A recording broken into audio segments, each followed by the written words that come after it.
बहुत समय पहले जब भारत छोटे छोटे राज्यों में बंटा हुआ था, तब पश्चिम की ओर रेगिस्तानों और पहाड़ों के पार एक नई शक्ति तेजी से उभर रही थी। अरब और तुर्क योद्धाओं की शक्ति।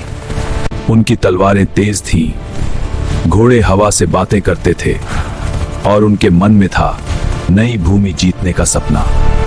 यही वो समय था जब भारत पर शुरू हुए अरब और तुर्क आक्रमण। 7वीं शताब्दी में अरब में इस्लाम का उदय हुआ।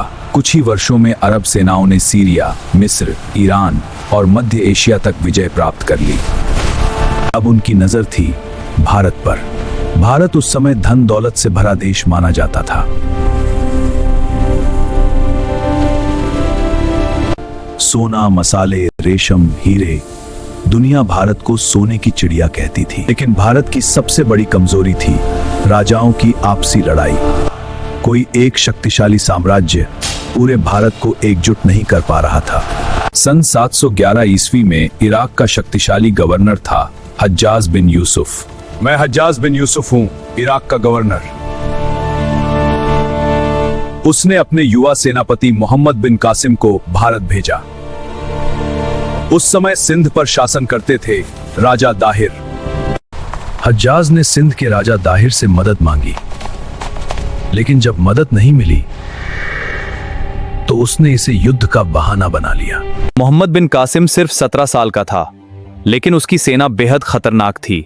अरब सेना के पास थे तेज घोड़े, लोहे के कवच और विशाल गुलेलें। उन्होंने सिंध की ओर बढ़ना शुरू किया।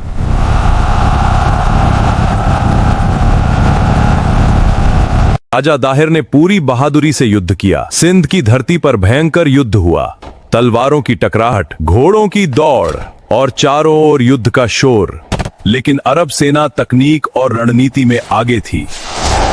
एक दिन युद्ध के बीच राजा दाहिर हाथी पर सवार होकर लड़ रहे थे। तभी एक तीर आकर उन्हें लगा।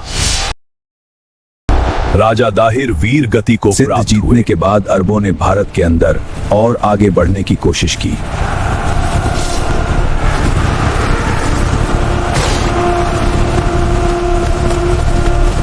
लेकिन इस बार उनका सामना हुआ भारत के शक्तिशाली राजपूत और गुर्जर प्रतिहार राजाओं से। राजा नागभट्ट प्रथम ने अरबों को पूरी तरह हराया। नागभट्ट प्रथम के राजपूत योद्धाओं ने अरब सेनाओं को राजस्थान और गुजरात से पीछे धकेल दिया। यही कारण था कि अरब लगभग 300 वर्षों तक सिर्फ सिंध तक ही सीमित रहे। भारत पूरी तरह उनके नियंत्रण में नहीं आया। समय बीतता गया। अब मध्य एशिया में एक नई शक्ति उभर रही थी, तुर्क। तुर्क योद्धा बेहद खतरनाक माने जाते थे।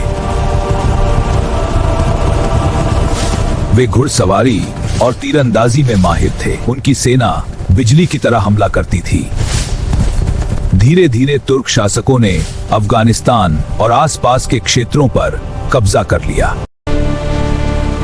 अब उनकी नजर भी भारत पर थी।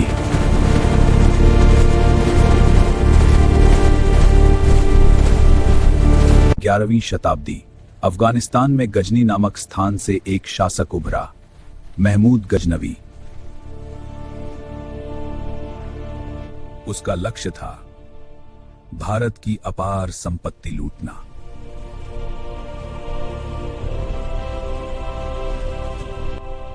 उसने भारत पर एक बार नहीं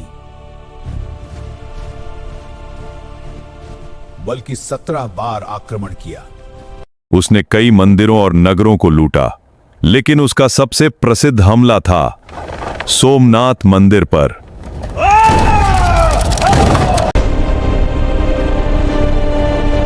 ये सोना मेरा होगा।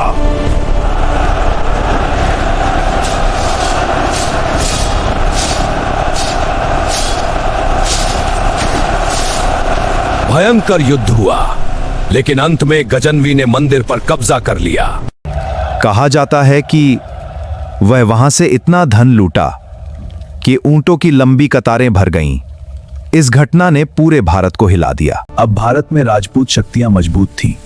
दिल्ली और अजमेर पर शासन करते थे पृथ्वीराज चौहान। उसी समय अफगानिस्तान से एक नया आक्रमणकारी आया, मोहम्मद गौरी।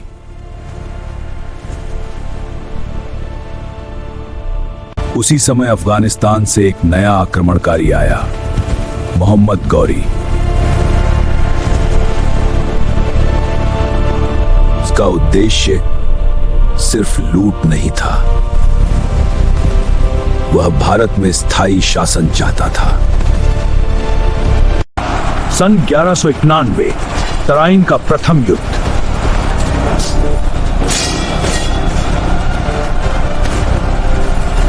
मोहम्मद गौरी घायल होकर भाग गया। पूरा भारत खुशियों से गूंज उठा। लेकिन कहानी यहीं खत्म नहीं हुई। इस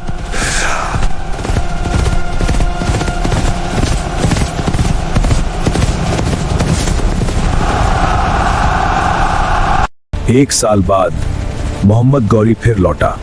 इस बार वह पूरी तैयारी के साथ आया था। उसने अपनी सेना को छोटे छोटे दलों में बांटा। तुर्क घुड़सवार तेजी से हमला करते और फिर पीछे हट जाते। युद्ध शुरू हुआ। राजपूतों ने बहादुरी दिखाई, लेकिन तुर्कों की रणनीति अलग थी। धीरे धीरे राजपूत सेना टूटने लगी। अंत में पृथ्वीराज चौहान हार गए। 1199 का यह युद्ध भारतीय इतिहास का सबसे बड़ा मोड़ बन गया। यहीं से शुरू हुई दिल्ली सल्तनत। अब भारत में तुर्क शासन तेजी से फैलने लगा। दिल्ली सत्ता का केंद्र बन गई।